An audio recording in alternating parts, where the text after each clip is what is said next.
에서의 분노와 야곱의 도주. 창세기 27장 41절에서 46절, 28장 1절에서 5절 말씀입니다.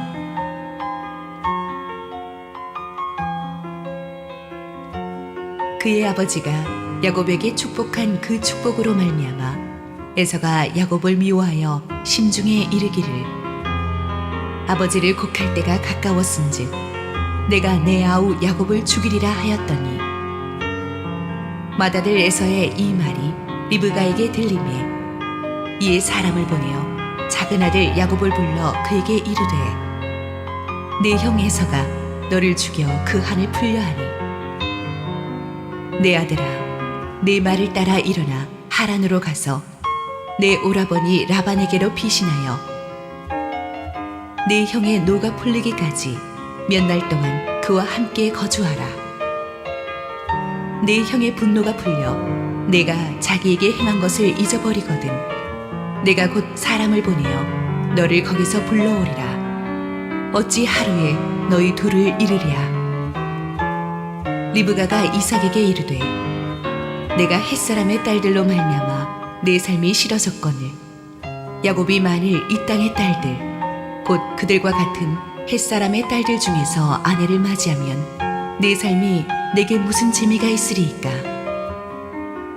이삭이 야곱을 불러 그에게 축복하고 또 당부하여 이르되, 너는 가나안 사람의 딸들 중에서 아내를 맞이하지 말고 일어나 밧단 아람으로 가서 내 외조부 부두엘의 집에 이르러 거기서 내 외삼촌 라반의 딸 중에서 아내를 맞이하라. 전능하신 하나님이 내게 복을 주시어 내가 생육하고 번성하게 하여 내가 여러 족속을 이루게 하시고 아브라함에게 허락하신 복을 내게 주시되 너와 함께 네 자손에게도 주사 하나님이 아브라함에게 주신 땅 곧 내가 거류하는 땅을 내가 차지하게 하시기를 원하노라. 이에 이삭이 야곱을 보내매 그가 밧단 아람으로 가서 라반에게 이르렀으니, 라반은 아람 사람 부두엘의 아들이요 야곱과 에서의 어머니 리브가의 오라비더라. 할렐루야. 우리 하나님께 감사와 영광의 박수 올려드리겠습니다. 우리 함께 기도하시고 하나님 말씀 보겠습니다. 사랑하는 아버지, 은혜를 감사합니다. 세상에서 지치고 상한 심령 주님 앞에 위로받고 새 힘을 얻기 위해 나온 우리 성도들 붙들어 주시옵소서. 부족한 종은 감추시고 오직 주님 홀로 영광 받으시옵소서. 예수님 이름으로 기도했습니다. 아멘. 지난주 본문에서 우리는 눈먼 아버지 이삭을 어머니 리브가와 둘째 야곱이 같이 공모해서 속이고 장자의 축복을 뺏는 것을 살펴보았습니다. 문제는 그렇게 축복을 받은 야곱이 나간 뒤에 사냥에서 돌아온 맏이 에서로부터 시작됩니다. 아버지에게서 장자의 축복을 받을 생각에 들떠서 사냥한 고기를 요리해서 돌아온 이 에서는 아버지에게 들어가서 말합니다. 아버지, 제가 사냥해서 만들어 온 이 별미를 잡수시고 이제 저를 마음껏 축복해 주십시오. 그 말을 듣는 순간 이삭이 얼굴이 하얗게 질려버립니다. 성경은 이 모든 사건의 전모를 알게 된 이삭이 심히 떨었다고 말합니다. 이삭이 충격을 받은 것은 하나님 때문입니다. 원래 하나님께서는 야곱이 둘째였지만 어릴 때부터 큰 자가 작은 자를 섬길 것이라는 계시를 주셨었습니다. 그런데 이삭이 자기의 개인의 판단으로 하나님의 뜻을 거역하고 몰래 에서에게 축복을 주려고 했습니다. 근데 결과적으로 하나님의 말씀대로 야곱에게 축복을 주게 되었습니다. 물론 야곱이 리브가와 함께 눈먼 아버지 이삭을 속인 것은 잘못된 일이죠. 그렇지만 이것 또한 처음부터 하나님의 뜻을 어기려고 했던 이삭을 바로잡아 주시려는 하나님의 섭리였습니다. 이삭은 여기서 하나님이 살아계시다는 사실을 깨닫고 큰 충격을 받았습니다. 내가 살아계신 하나님의 뜻을 인간적인 편법으로 바꾸어 보려고 하다가 이런 결과를 맞았구나. 정말 하나님이 무섭구나. 내가 감히 하나님을 속일 수 없구나라는 것을 비로소 느끼게 되었습니다. 그래서 이삭이 애당초 하나님을 속이려고 했던 자기 죄 때문에 자기를 속인 리브가와 야곱에게 화내지는 않습니다. 이처럼 우리의 뜻이 이루어지지 않을 때에도 우리는 하나님을 만나게 됩니다. 신실하고 변함없으신 하나님을 만나면서 우리의 모습을 회개하게 되죠. 가슴을 치면서 후회하기로 한다면 이삭보다 에서가 훨씬 더 했을 것입니다. 에서는 너무 기가 찬 나머지 자기에게 나머지 축복이라도 좀 남아있으면 달라고 아버지에게 조릅니다. 그러나 창세기 27장 37절에서 이삭은 말합니다. 이미 야곱에게 축복을 다 주었기 때문에 너한테 줄 축복은 남아있지 않다. 여기서 우리가 중요한 걸 배우죠. 경위에 어찌되었든 일단 축복의 말이 나간 뒤에는 다시 돌이킬 수 없다는 거예요. 우리는 여기서 하나님의 사람이 한번 입으로 뱉은 말에는 엄청난 책임이 뒤따른다는 걸 알 수 있죠. 우리 생각에는 뭐 말만 하는 건데 2번씩 축복해 주면 어떠냐, 우리가 그렇게 생각할 수 있지만 하나님이 주시는 언어의 무서움을 아는 사람은 그렇게 쉽게 생각하지 않아요. 세상 사람들이 너무 쉽게 자기가 뱉은 말을 번복하곤 합니다. 그러나 성경은 하나님의 사람은 한번 입으로 나간 말에 대해서는 자기의 인생을 걸고 책임져야 한다는 것을 강조합니다.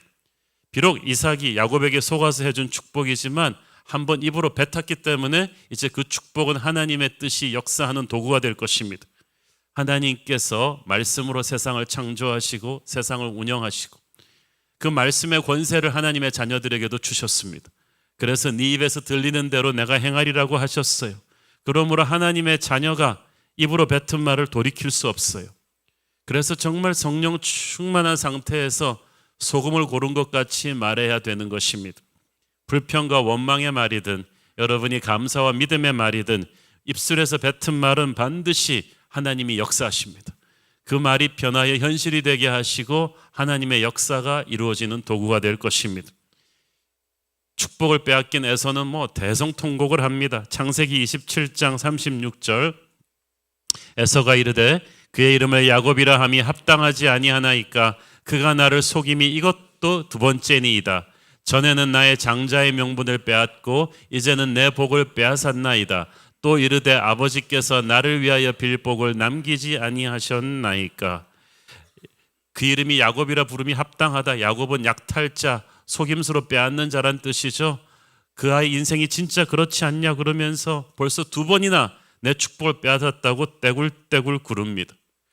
여기서 우리는 에서가 비로소 그 옛날 단팥죽 한 그릇에 장자의 명분을 빼앗긴 그 사건이 얼마나 큰 사건이었는가를 이제서 에서가 뒤늦게 깨닫고 있다는 것을 알게 됩니다. 그런데 타이밍이 너무 늦었어요. 왜 그랬을까요? 평소부터 에서는 자기 힘을 믿고 하나님의 은혜를, 영적인 축복을 좀 우습게 여기는 버릇이 있었던 것 같아요. 그때 에서를 속여서 단팥죽 한 그릇에 장자의 명분을 뺏은 야곱이 나빴지만 성경은 그보다 더 나쁜 것이 장자의 명분의 영적 중요성을 간과했던 에서라고 말합니다. 진짜 에서가 목숨처럼 이 장자의 명분을 소중히 여겼더라면 오히려 단팥죽 한 그릇으로 자신을 유혹하는 동생을 꾸짖었을 것입니다. 그런데 에서는 쉽게 그걸 놓아버렸어요. 평소 중요하게 생각하지 않았기 때문이에요. 하나의 사건은 다른 사건과 반드시 연결이 되죠. 어릴 때 팥죽 한 그릇에 장자의 명분을 팔아버린 그 사건이 오늘날 아버지의 축복을 야곱에게 송두리째 빼앗기는 대형 사고까지 이어졌다는 것을 에서가 비로소 깨달은 거예요.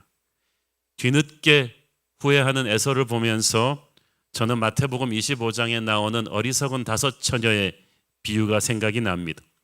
슬기로운 5 처녀들은 신랑을 맞을 준비를 하고 미리 기름과 등을 준비해서 딱 스탠바이 하고 있었습니다. 그래서 한밤중에 신랑이 들이닥쳐도 문제없이 나가서 신랑을 영접했지만 어리석은 5 처녀는 신랑이 오늘 밤에 오겠어? 하고 안일하게 아무 준비도 안 해놓고 있었어요. 한밤중에 신랑이 도착했을 때 어리석은 5 처녀는 그제서야 통곡하며 달려가서 문을 열어달라고 했지만은 이미 때는 늦었습니다. 에서가 바로 그런 케이스입니다. 영적으로 둔감한 사람은 하나님이 지나가는 중요한 영적인 순간을 항상 놓쳐요. 농사에도 씨 뿌리고 거둘 때가 있듯이 우리 인생에도 영적인 타이밍을 놓치지 않는 것이 중요합니다. 무엇을 하느냐 이상으로 중요한 것은 언제 하느냐인데 이 언제 하는가를 누가 어떻게 결정하는가? 내가 평소 무엇을 가장 중시하느냐 우선순위의 문제예요. 내가 가장 중요하게 생각하는 거는요, 졸다가도 딱 붙잡아요. 아무리 바빠도 딱 튀어옵니다. 여러분이 항상 먼저 그 나라와 그 의를 구하겠다는 하나님의 축복을, 하나님의 은혜를 가장 중요하게 생각하고 산다면 결코 영적인 찬스를 놓치지 않을 것입니다. 하나님이 움직이실 때 지체 없이 같이 움직이고 하나님이 지나가실 때 뛰어나가서 붙잡을 것입니다. 그러면 때에 맞춰 주시는 이른 비와 늦은 비의 축복을 여러분이 받을 거예요. 30배, 60배, 100배의 결실을 누릴 것입니다. 그런데 에서가 번번이 이 영적인 축복의 타이밍을 놓쳐요. 왜냐하면 평소에 하나님의 나라를 가장 중요하게 생각하는 우선순위가 딱 머릿속에 안 들어있어요. 뭐 지금 안 되면 다음번에 해도 되지. 왜? 에서는 세상적인 힘이 너무 좋아요. 스펙도 좋고 능력도 좋고 인맥도 좋으니까 하나님의 축복이 그렇게 절실하지 않았어요. 그러나 아버지 이삭이나 어머니 리브가 동생 야곱은 어땠습니까? 셋 다 세상적인 능력은 에서에 비해 한참 떨어지지만 그래도 이 장자의 명분이 너무나 중요한 하나님의 은혜라는 건 셋 다 알고 있어요. 그래서 그것을 잡기 위해서 세 사람 다 모든 것을 걸어버린 거예요. 그 중요한 장자의 명분의 영적 의미를 에서만 몰랐어요. 그에게는 세상적인 성공을 알아볼 수 있는 육의 눈은 열려 있었지만 하나님의 영광을 보는 영의 눈이 닫혀 있었습니다. 워낙 태어날 때부터 장자고 능력이 출중하니까 아쉬운 게 없어요. 아쉽지가 않으니까 간절함이 없어요. 가만히 있어도 인생이 자기 마음대로 되는 줄 알았어요. 오늘날에도 보면 이 에서 같은 가치관으로 사는 사람들이 교회 안에 많습니다. 특히 좋은 대학, 대기업 취직, 좋은 집이나 자동차, 명예와 인기 이런 것들을 굉장히 중요하게 생각하고 이런 것들을 사냥하기 위해서 자기의 인생을 다 갖다 바칩니다. 그날 단팥죽 한 그릇에 속던 그날 에서는 사냥하다 돌아와서 지쳐 있었다고 했어요. 사냥하다 지쳐서 영적인 분별력이 없는 거예요. 그러니까 장자의 명분을 우습게 생각하고 단팥죽 한 그릇에 넘어가는 거예요. 여러분, 우리도 그렇습니다. 우리가 세상의 것을 절대화시키면서 이 세상의 성공을 목숨처럼 쫓다 보면 영적으로 지쳐버려요. 그러면 단팥죽 한 그릇에도 하나님의 축복을 팔아넘길 수 있는 에서의 우둔함을 범하게 되는 것입니다.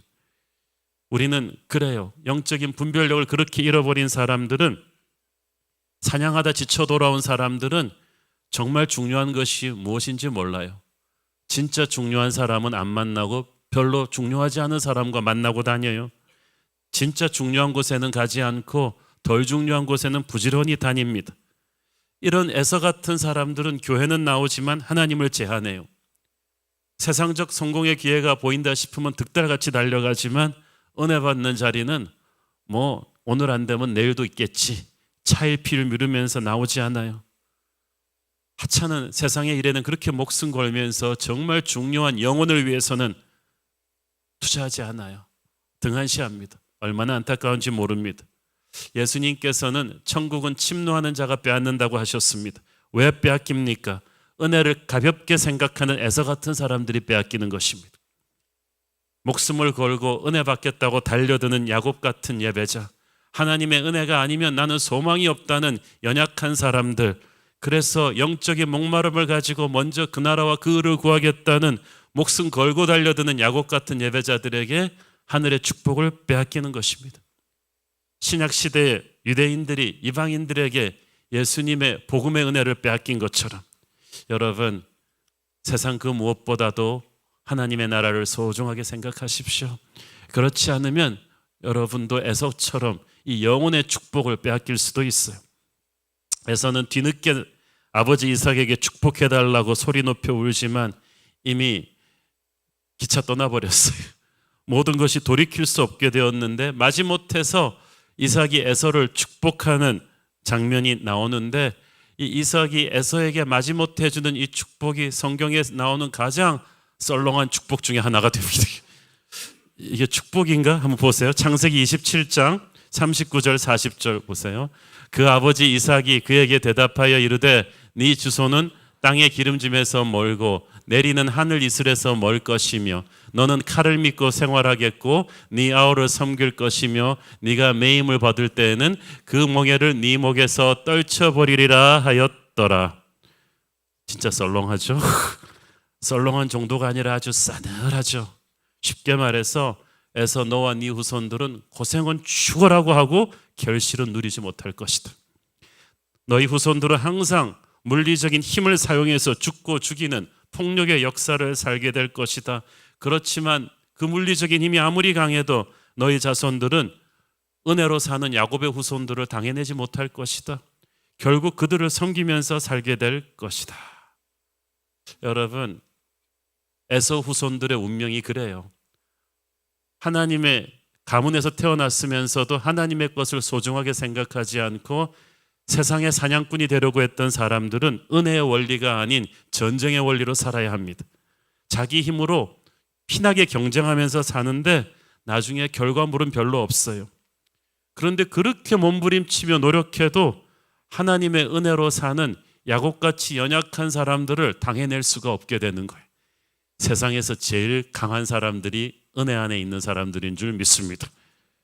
에서가 아무리 영적으로 둔하지만 이 아버지의 싸한 축복을 듣고 이게 축복이요? 딱 알았어요. 이거는 축복이 아니라 심판인 것을 알았습니다. 절망했습니다. 눈앞에서 축복을 빼앗겨버린 에서는 자기 자신의 잘못을 회개한 것이 아니라 야곱을 향해서 이를 갈기 시작합니다. 41절을 보니까 내 동생 야곱 때문에 이렇게 뺏겼으니까 아버지를 곡할 때가 가까웠은즉 아버지 살아계실 때는 내가 못하고 아버지 돌아가시면 내가 저놈을 죽일 것이다. 에서는 충분히 그럴 만한 무력이 있는 사람이죠. 우리가 하나님의 축복을 하나님의 방법으로 받아내지 못했을 때 오는 비극이, 부작용이 바로 이런 것입니다. 이제 리브가와 야곱은 에서를 속여서 이 축복을 받아낸 대가를 치르게 되죠. 야곱이 두고두고 혹독한 대가를 치르게 됩니다. 그런데 에서가 이렇게 동생을 죽이겠다고 이를 가는 것을 또 리브가가 알아내요. 참 리브가 대단한 사람입니다. 42절 보세요. 맏아들 에서의 이 말이 리브가에게 들림에 이에 사람을 보내어 작은 아들 야곱을 불러 그에게 이르되 네 형 에서가 너를 죽여 그 한을 풀려 하니. 리브가는 요즘으로 말하면 국정원 같은 데서 일해도 됐을 사람 같아. 정보가 너무나 빨라요.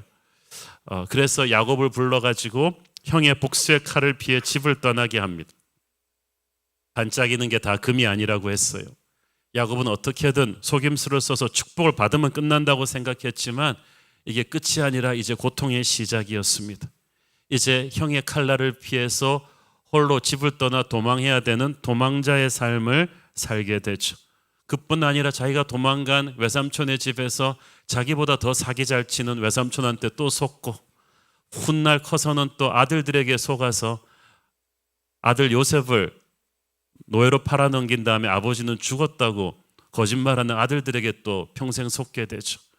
그러니까 여러분, 하나님의 사람에게 약속된 복음 받아도요, 우리는 그 대가를 치릅니다. 잘못된 방법을 썼기 때문이죠. 우리가 심판받지는 않지만 우리가 저지르는 잘못된 죄에는 반드시 징계가 옵니다. 요한계시록 3장 19절을 보세요. 무릇 내가 사랑하는 자를 책망하여 징계하노니 그러므로 네가 열심을 내라 회개하라. 야곱은 약속대로 축복은 받지만 속이기 잘하는 그의 성정으로 인해서 하나님의 징계 회초리를 맞게 되죠. 사실 이렇게 된 데는 어머니 리브가의 책임이 컸죠. 리브가는 모든 것이 부족한 둘째 아들 야곱을 위해서 너무 무리수를 뒀어요. 하나님의 계시가 이 아이에게 내린 것을 알았다면은 하나님이 반드시 하나님의 방법으로 주실 걸 믿고 기다렸어야 했는데 이 엄마가 무리수를 두는 바람에 아들과 자신의 인생을 소용돌이 속으로 몰아넣고 말았습니다. 리브가 자신도 그 문제를 벌써 느끼고 있었어요. 45절 보세요. 네 형의 분노가 풀려 네가 자기에게 행한 것을 잊어버리거든 내가 곧 사람을 보내어 너를 거기서 불러오리라. 어찌 하루에 너희 둘을 이르랴. 에서의 한은 풀리지 않았어요. 쉽게 풀릴 상처가 아니었어요. 어찌 하루에 둘을 잃어버리겠냐는 이 어머니 리브가의 말은 순식간에 원수 관계로 변해버린 두 아들을 바라보는 어머니의 안타까운 비애를 보여줍니다. 리브가는 이미 큰아들 에서를 잃어버렸다는 걸 알고 있었고, 만약 에서가 야곱을 죽이게 되면 아들 둘을 하루아침에 잃어버릴 수도 있다는 것을 알게 되었습니다. 그래서 리브가가 머리를 짰어요. 단순하게 생각했습니다. 43절 44절에 보면 그 얘기가 나오는데, 하란에 있는 오빠 라반의 집으로 야곱을 잠시 피신시켜 놓자. 그러면 언젠가 큰아들 에서의 분노가 풀리면 다시 데려오면 될 것이다 라고 생각했는데, 이것이 리브가의 착각이에요. 그냥 리브가는 한 몇 달 생각한 것 같은데 야곱의 망명 생활이 무려 20년이 걸립니다. 그리고 리브가는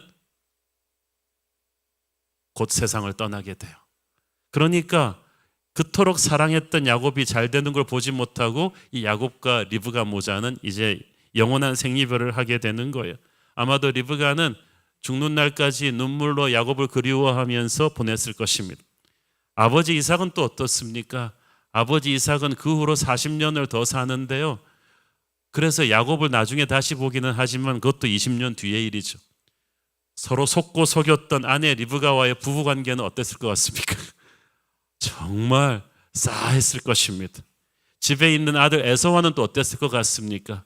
에서가 축복을 동생에게 줘버린 이삭을 잘 대접했을 것 같습니까?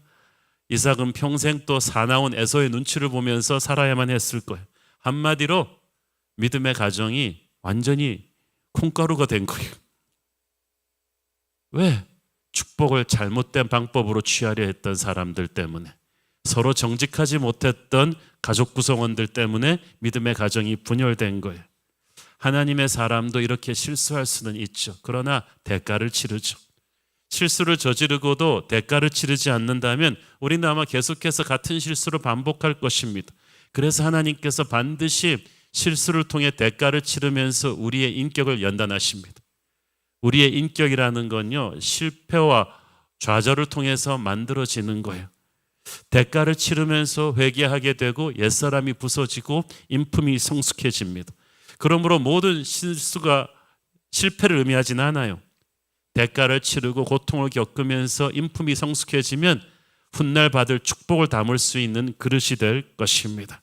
그 과정은 쉽지 않다 할지라도 말이죠. 자, 이 시점에서 우리는 이 야곱을 축복하는 이삭의 축복을 좀 살펴보고자 합니다.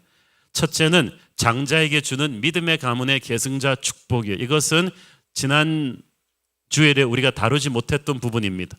에서인 줄 알고 야곱에게 빌어주었던 장자의 축복이에요. 창세기 27장 27절 29절 읽습니다. 내 아들의 향취는 여호와께서 복 주신 밭의 향취로다. 하나님은 하늘의 이슬과 땅의 기름짐이며 풍성한 곡식과 포도주를 네게 주시기를 원하노라. 만민이 너를 섬기고 열국이 네게 굴복하리니 네가 형제들의 주가 되고 네 어머니의 아들들이 네게 굴복하며 너를 저주하는 자는 저주를 받고 너를 축복하는 자는 복을 받기를 원하노라. 첫 번째 축복은 물질의 축복입니다. 하늘의 이슬과 땅의 기름짐은 네가 농사하는 땅은 정확하게 하나님이 맞춰서 비를 줄 것이고 땅의 토지를 촉촉하게 해줄 것이다.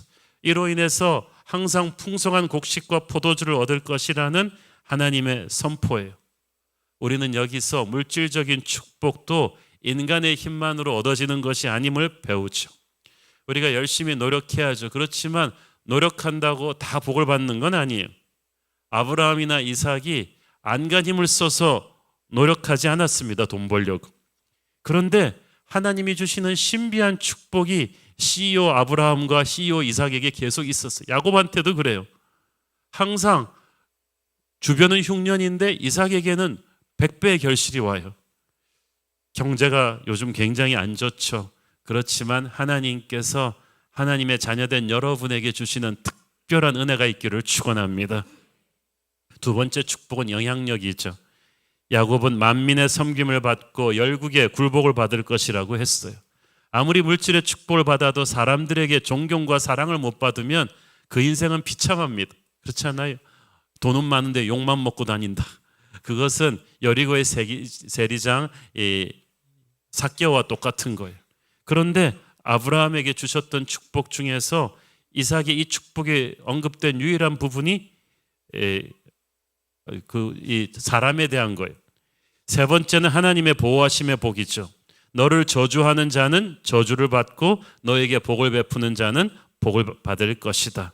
하나님이 너의 적들로부터 너를 지켜주시고 너의 친구들에게 은혜를 주실 것이다. 아브라함에게 주셨던 언약에 나오는 부분이에요. 그런데 조금 이따 다루겠지만 이삭이 야곱에게 속아서 야곱이 에서인 줄 알고 주었던 이 축복은 아브라함에게 하나님이 주셨던 오리지널 축복의 한 3분의 1도 안 돼요.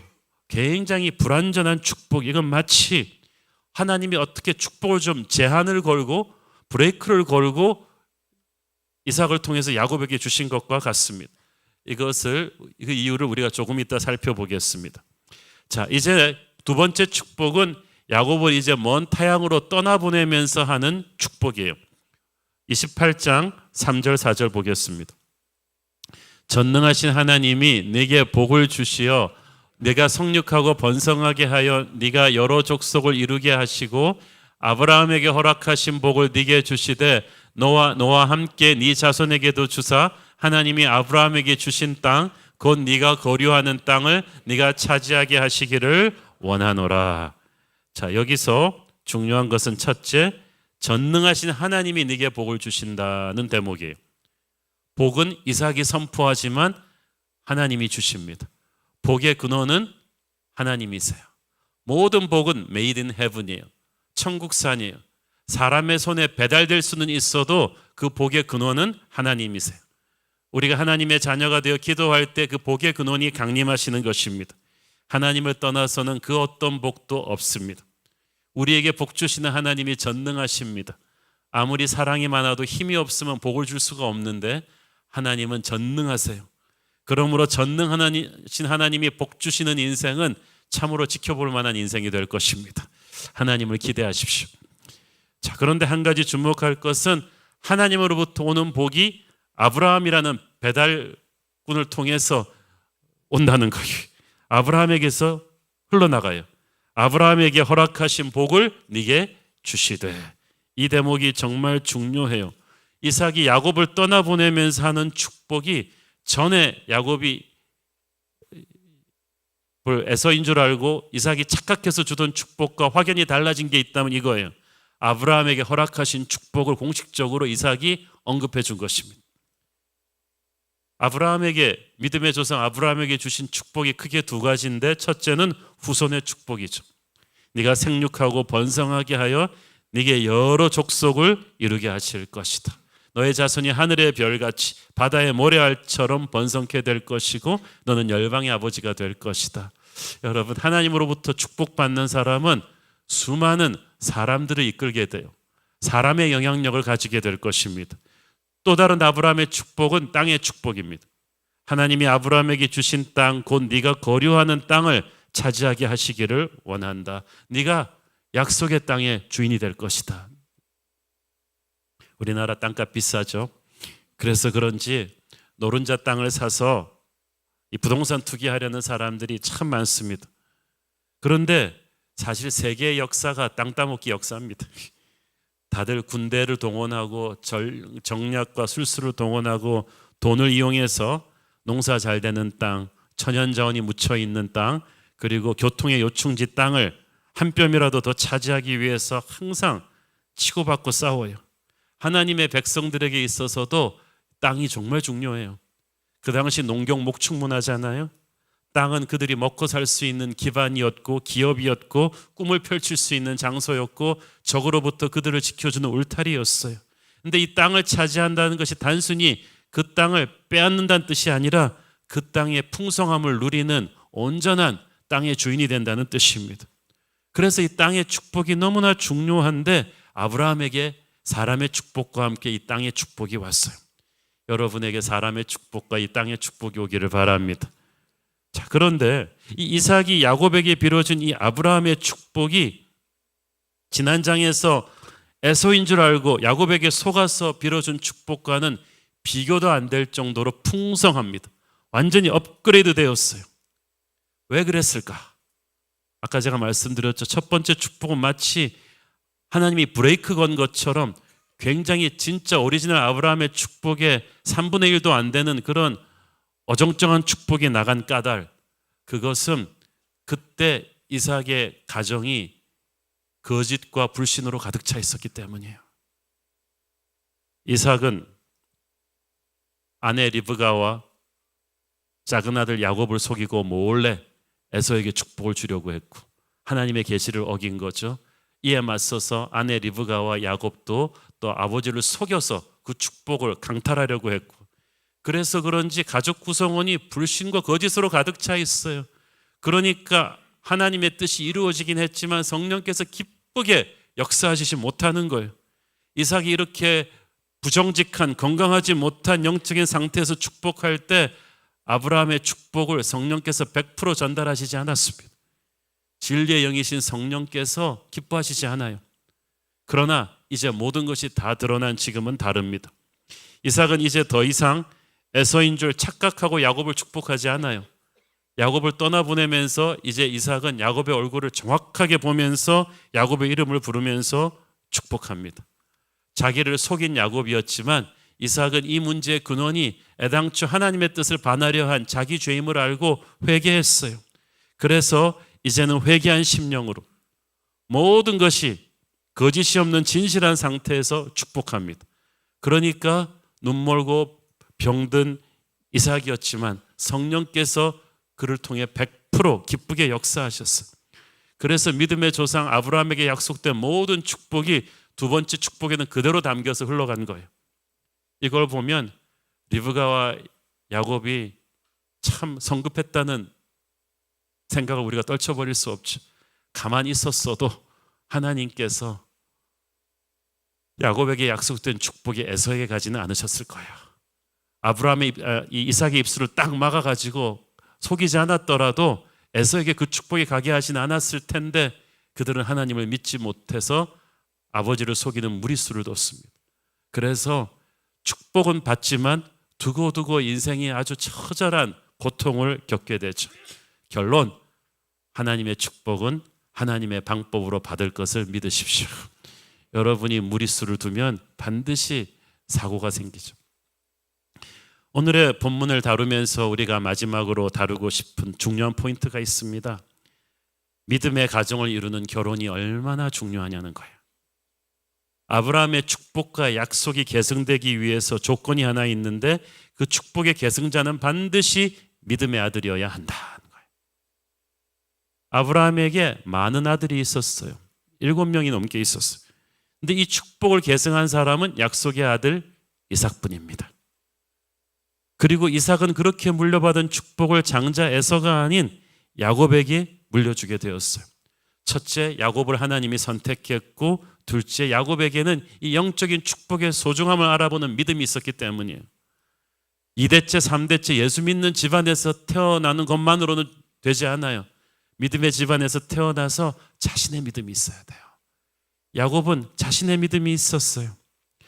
오직 믿음의 아들들에게만 이 축복의 약속이 계승되기 때문에 믿음의 가문은 반드시 자녀가 믿음의 배우자와 결혼하게 해야 돼요.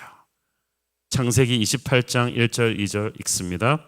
이삭이 야곱을 불러 그에게 축복하고 또 당부하여 이르되 너는 가나안 사람의 딸들 중에서 아내를 맞이하지 말고 일어나 밧단 아람으로 가서 네 외조부 부두엘의 집에 이르러 거기서 네 외삼촌 라반의 딸 중에서 아내를 맞이하라.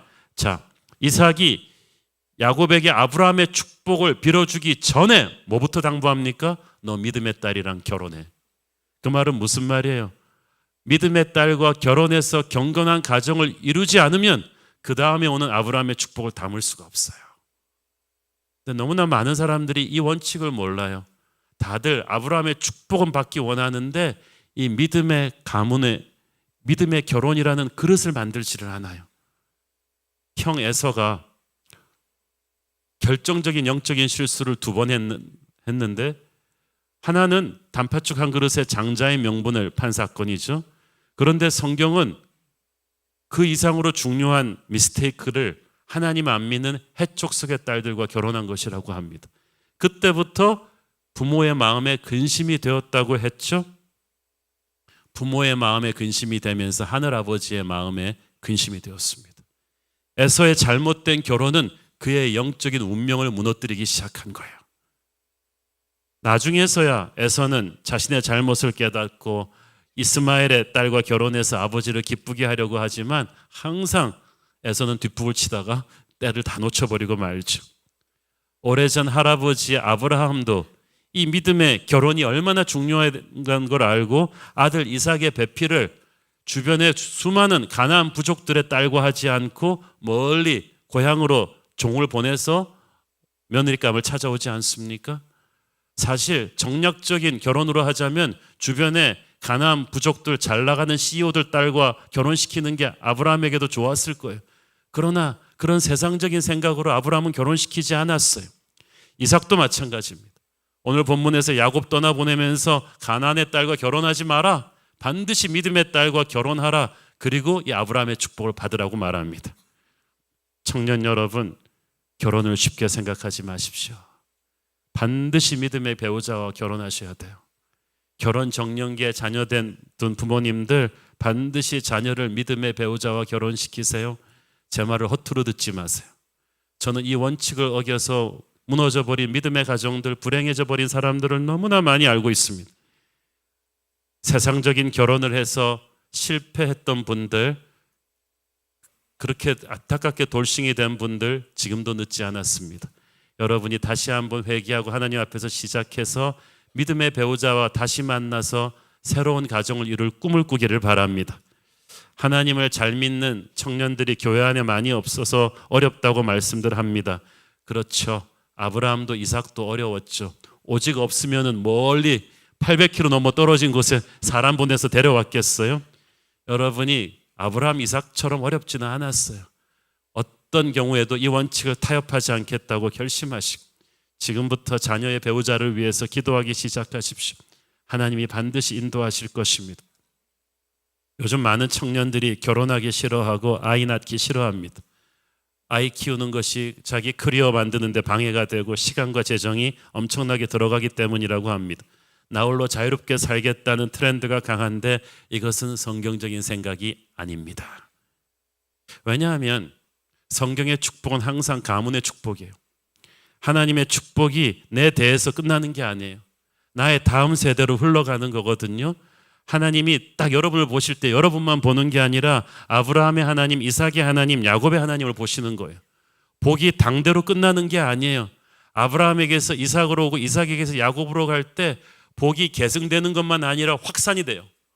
2배, 3배, 10배로 막 확산이 되는 거예요. 여러분은 여러분이 뿌리지 않은 것을 믿음의 조상 덕에 지금 거두고 있는 것이고 또 여러분은 그래서 부모의 영적인 혜택을 받는 거고 여러분의 자녀를 통해서 또 받는 혜택이 있어요. 장사의 수중에 화살이라고 했잖아요. 그러므로 반드시 하나님의 복은 믿음의 가문을 통해서 이루어져요. 그런데 여러분이 세상 방식으로 결혼하지 않겠다, 아이 낳지 않겠다, 내 커리어 형성에 도움이 안 된다, 이것은 정말 소탐대실하는 거죠. 하나님의 진짜 축복을 차단하는 거예요. 하나님의 백성들이 믿음의 배우자들과 결혼해서 아이를 낳아 가정을 이루는 건 너무 중요합니다. 여러분이 아이가 잘 안 생긴다면 입양해도 괜찮아요. 하나님의 자녀로 키우시면 돼요. 어쨌든 믿음의 가문을 이루셔야 돼요. 나 개인만 잘 된다고 생각하면서 결혼 안 하고 자식도 안 낳으려 하면 하나님 나라의 축복의 물줄기를 여러분 대에서 다 끊어버리겠다는 거죠. 여러분 개인의 축복도 믿음의 가정에 속해 있음으로써 누리게 될 것입니다. 이삭도 야곱도 얼마나 개인적인 약점이 많습니까? 그러나 이 믿음의 가정에 속해 있음으로써 하나님의 축복을 누릴 수가 있었어요. 여러분 모두 믿음의 가정을 풍성하게 이루는 축복기를 축원합니다. 또 한 가지, 아브라함으로부터 시작돼서 이삭, 야곱에게 간 축복이 나중에는 다윗에게로 흘러가고 나중에는 예수 그리스도에게로 흘러갑니다. 그리고 이제 예수 그리스도의 보혈 공로로 거듭난 모든 하나님의 자녀들에게 우리에게 이어지고 있는 거예요. 우리는 흠이 많은 죄인들이지만 예수님의 피로 거듭나면서 하늘나라 가족이 되었어요. 하나님이 주시는 풍성한 복의 수혜자가 되었어요. 교회는 예수 그리스도가 머리 대신 하늘나라 가족입니다. We are family. 우리는 하늘나라 가족의 일원이에요. 우리는 육체의 피가 섞이지는 않았지만 거룩한 예수의 보혈로 하나 된 형제 자매들인 줄을 믿습니다. 여기에 모인 우리가 모두 주의 은총을 받은 자예요. 그러므로 우리는 이 교회에 속해 있어야 합니다. 이 교회를 사랑해야 합니다. 우리가 오늘 이 시점에 이 교회에 같이 있는 것은 우연이 아닙니다. 교회를 사랑하십시오. 교회를 위해서 기도하십시오. 그러면 하나님이 이 교회를 통해서 여러분에게 엄청난 축복과 은혜를 흘려보내 주실 것입니다. 우리의 약점과 어려움도 이 교회 공동체, 하늘나라 식구를 통해서 하나님께서 풍성하게 메꿔주실 줄 믿습니다. 하나님의 은혜가 여러분에게 충만하기를 바랍니다. 기도하겠습니다. 주님 은혜 감사합니다. 하나님, 우리는 에서처럼 하나님 나라를 소중하게 생각하지 않다가 한탄하는 사람 되지 않게 하여 주시고, 세상 속에 있지만 영원한 나라를 사랑하는 사람 되게 하여 주옵소서. 모든 복의 근원은 하나님이심을 믿습니다. 그 하나님의 복이 믿음의 가문을 통해서 우리에게 흘러옴을 믿습니다. 주여 우리에게 은혜를 주옵소서. 예수님 이름으로 기도했습니다. 아멘.